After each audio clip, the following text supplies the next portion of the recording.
नमस्कार दोस्तों, एक बार फिर से स्वागत करते हैं आपके अपने YouTube चैनल के एजुकेशनल पर। जैसा कि आप सबने थंबनेल में देख लिया होगा कि आज हम भारतीय संविधान के बारे में बात करने वाले हैं। भारतीय संविधान को शुरुआत करने से पहले उसके बारे में कुछ महत्वपूर्ण फैक्ट जान लेते हैं।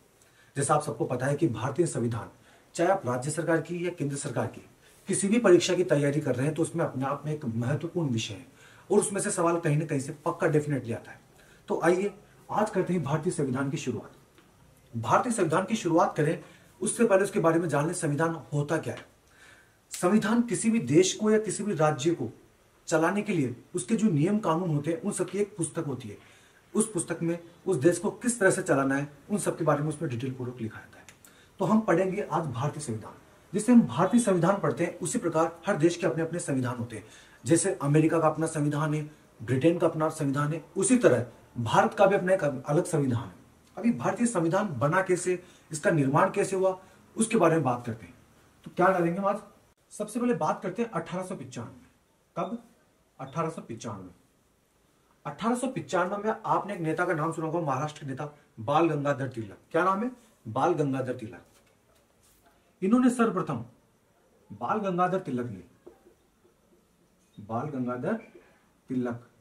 इन्होंने सर्वप्रथम स्वराज्य की मांग की है।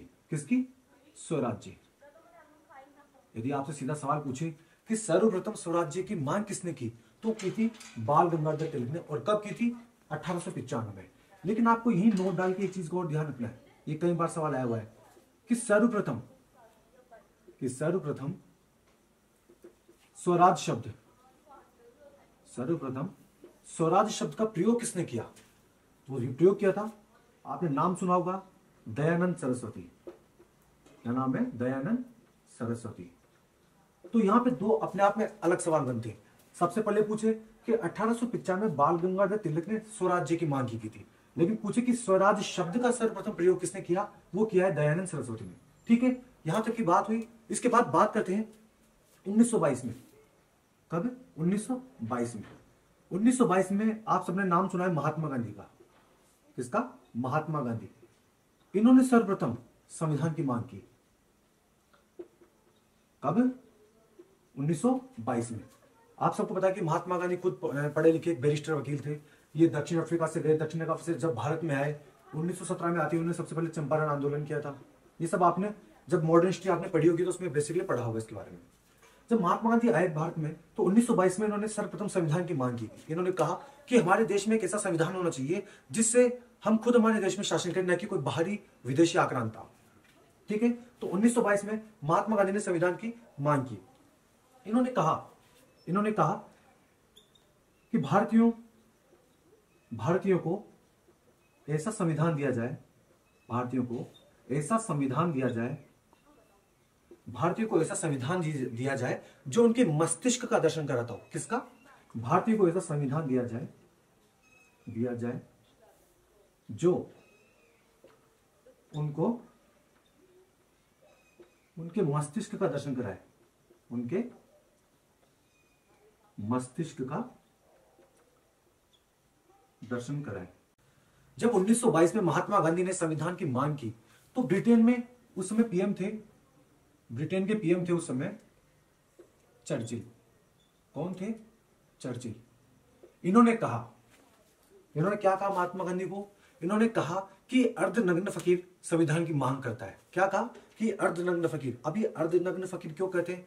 आप सबको पता है कि महात्मा गांधी कभी पूरे कपड़े नहीं पहनते थे, नीचे धोती ऊपर एक गमछा डाल के रहते थे। इसलिए ब्रिटेन के प्रधानमंत्री चर्चिल ने महात्मा गांधी को अर्धनग्न फकीर का। तो सीधा सवाल पूछता है कि किस ब्रिटेन के कौन से प्रधानमंत्री ने महात्मा गांधी को अर्धनग्न फकीर का? वही बात करते हैं, भारत में एक गवर्नर जनरल थे।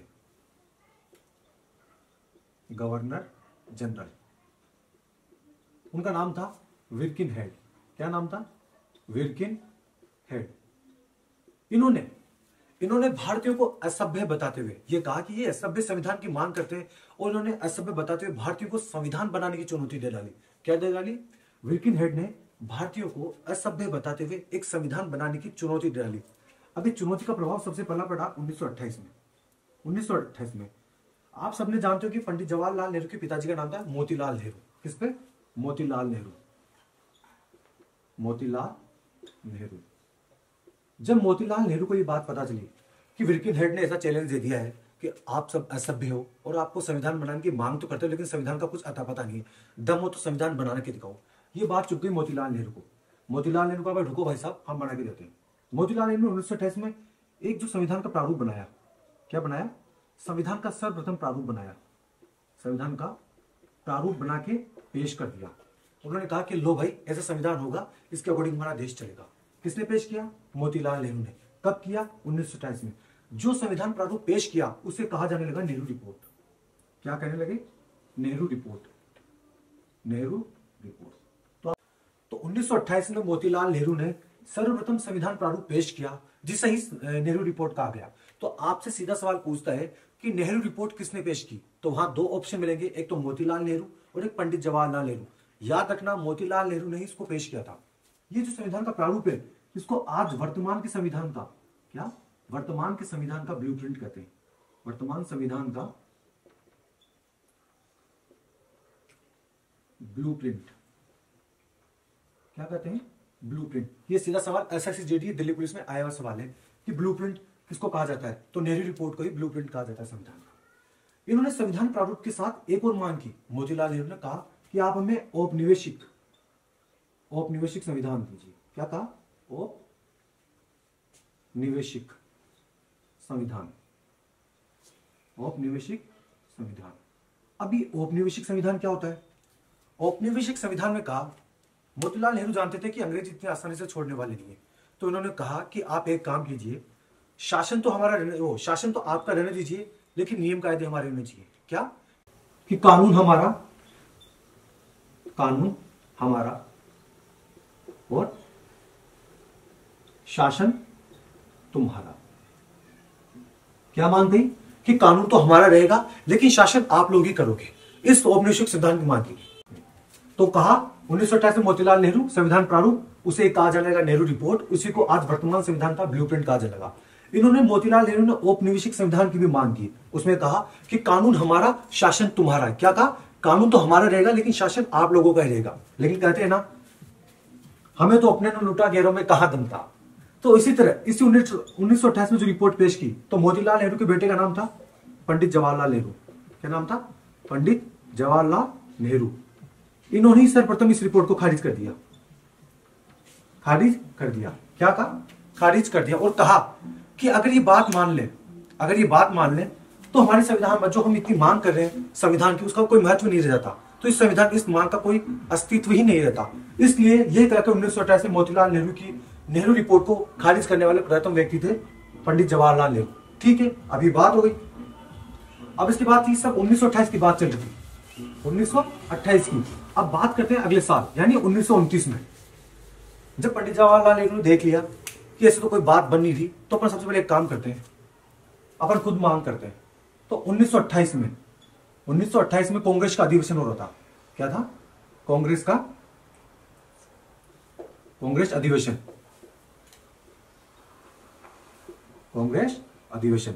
ये कहां हो रहा था? लाहौर में। सुना है ना, पाकिस्तान में लाहौर। कौन सी नदी किनारे स्थित है? रावी नदी किनारे। बात है 1928 में। 1928 में भी दिसंबर का माह था, क्योंकि आप सबको पता होगा कि कांग्रेस के जो भी अधिवेशन होते हैं वो दिसंबर के अंदर होते हैं, लास्ट में। जब दिसंबर 1928 में कांग्रेस अधिवेशन लाहौर में चल रहा था, तो यहां पे पंडित जवाहरलाल नेहरू ने कहा, पंडित जेएल नेहरू ने कहा कि अगले साल से हर 26 जनवरी को स्वतंत्रता दिवस मनाएंगे। क्या घोषणा की? कि हम आने वाली अगले साल की हर 26 जनवरी को स्वतंत्रता दिवस मनाएंगे। ये बात कही, तो यहीं से हमें पता चलता है कि पहला स्वतंत्रता दिवस कब मना। ये कई बार सवालों में आता है, पहला स्वतंत्रता दिवस। अमूमन लोगों को यह लगता है कि 15 अगस्त 1947 को ही पहला आजादी दिवस मना होगा, लेकिन ऐसा नहीं है। पहला आजादी दिवस मन गया था 26 जनवरी 1930 को। ये सीधी की सीधी डेट एग्जाम में पूछता है कि पहला स्वतंत्रता दिवस कब मना? 26 जनवरी 1930 को। ये बात हो गई। यहीं पे इसी कांग्रेस अधिवेशन में पंडित जवाहरलाल नेहरू ने संविधान सभा की भी मांग की। किसकी मांग की? कि संविधान सभा की मांग की। ये बात सभी चल रही थी 1928 में। तो यहां पे थोड़ी सी माफी चाहूंगा मैं, यहां 1928 में 1929, ये कई बार पढ़ाते पढ़ाते चीजें हो जाती है। 1928 में तो नेहरू रिपोर्ट पेश हुई थी, मोतीलाल नेहरू ने पेश की थी, उसको खारिज किसने किया? जवाहरलाल नेहरू ने। उसके ऑप्शन पर लाया कि 1929 में कांग्रेस अधिवेशन चला था लाहौर में रावी नदी किनारे। वहां पे सर्वप्रथम पंडित जवाहरलाल नेहरू ने 26 जनवरी को आजादी दिवस मनाने की घोषणा की, और पहला स्वतंत्रता दिवस कब मनाया गया? 26 जनवरी 1930 को। ये सब बात हो गई 1929 की। जब कुछ सालों बाद 1934 में एक नेता थे बी एन राव। कौन? B N Rao. उन्होंने फिर संविधान सभा की मांग की। किसकी मांग की? संविधान सभा की मांग की। देखिए ये सब मांगी चल रही है। पहले नेहरू ने बात की, मोतीलाल नेहरू ने बात की, फिर 1934 में बी एन राव भी मांग रहे संविधान सभा की, लेकिन अंग्रेज इसकी तरफ कोई ध्यान नहीं दे रहे। फिर बात आता है उसके अगले साल 1935 में। 1935 में कांग्रेस, 1935 में कांग्रेस ने आधिकारिक रूप से 1935 में कांग्रेस ने आधिकारिक रूप से संविधान सभा की मांग की कि हमारे देश में एक संविधान होना चाहिए। तो पूछ सकते हैं आपसे सवाल कि कांग्रेस ने आधिकारिक रूप से संविधान सभा की मांग कब की? 1935 में कांग्रेस ने आधिकारिक रूप से संविधान सभा की मांग। ये बात थी 1935 की। अब 1935 में बात चल रही थी सभी मांगों को ध्यान में रखते हुए ब्रिटिश सरकार ने एक सोचा प्लान, एक काम करते हैं। बात थी 1940 की। 1940 में उन्होंने पेश किया अगस्त प्रस्ताव। कब?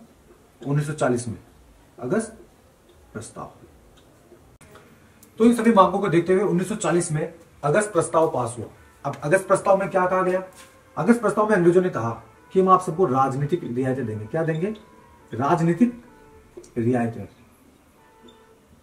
राजनीतिक रियायतों के साथ साथ हम देंगे कि जितने भी रियासतें हैं वो अपने मन से चाहे तो एक इस भारतीय संघ में शामिल हो सकती है। पहले उन्होंने कहा कि हम एक भारतीय संघ में बनाएंगे। क्या बनाएंगे? भारतीय संघ का निर्माण करेंगे। अंग्रेजों ने क्या कहा कि अगस्त प्रस्ताव के अंतर्गत हम एक भारत में एक भारतीय संघ बनाएंगे जो अन्य सभी विदेशी देशों के साथ अपने अंतर्राष्ट्रीय संबंध स्थापित करेगा।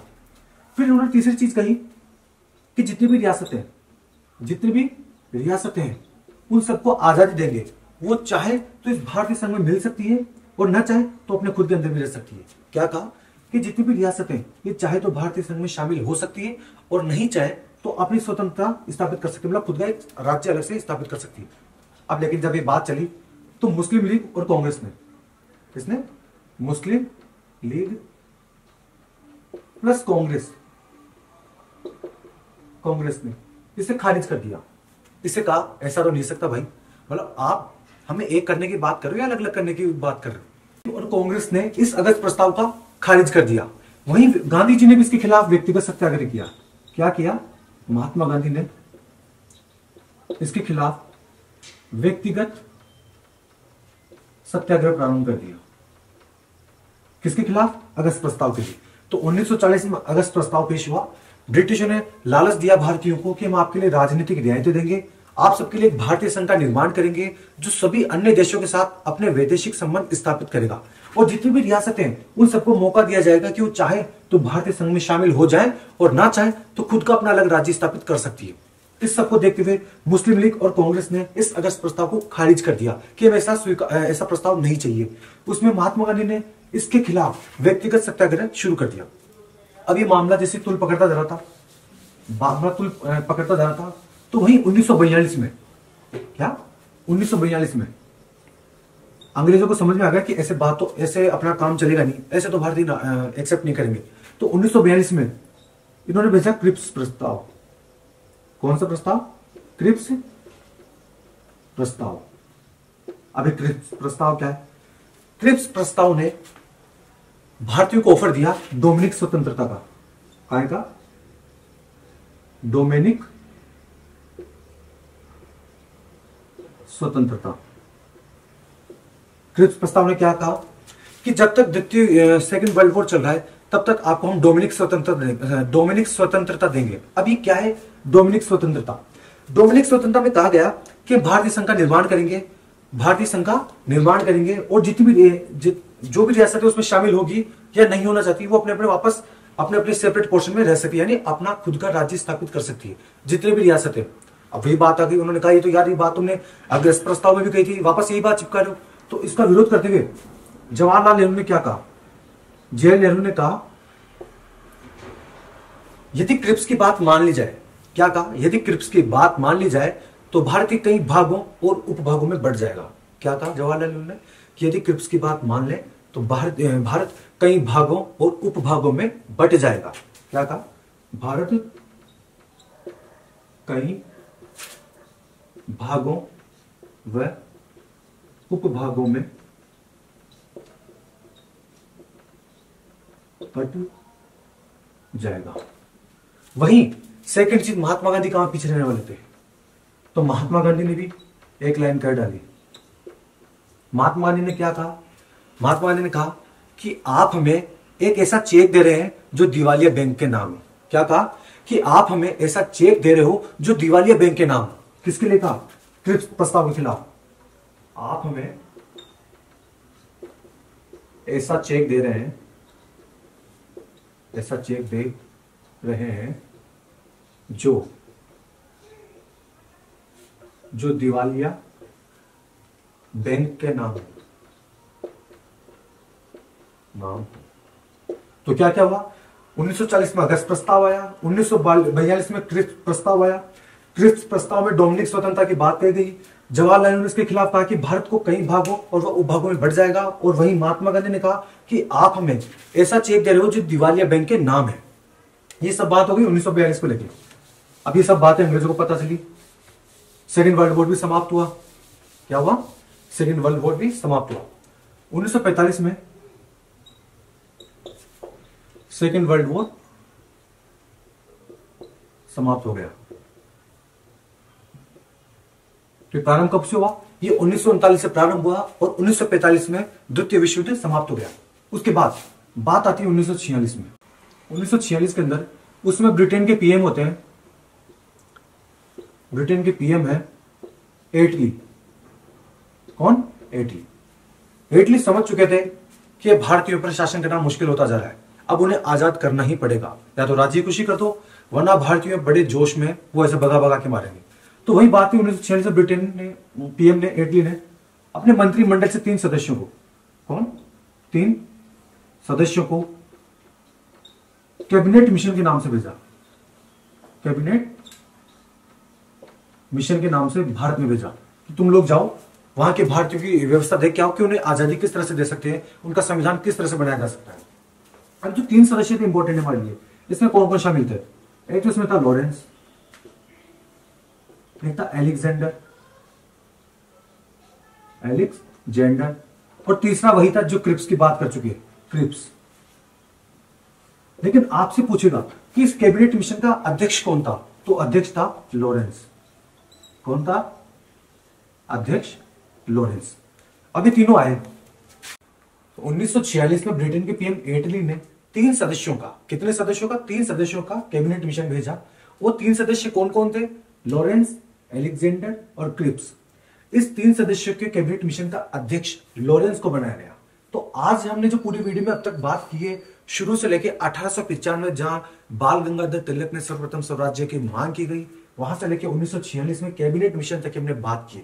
अब इसके आगे के बारे में, जो आगे इसके बारे में बात करेंगे कि आगे संविधान का निर्माण कैसे हुआ, तो उसके लिए आपको देखना होगा अगला वीडियो। तब तक बने रहिए हमारे चैनल पे, लाइक, कमेंट और सब्सक्राइब करते रहिए। जय हिंद, जय भारत।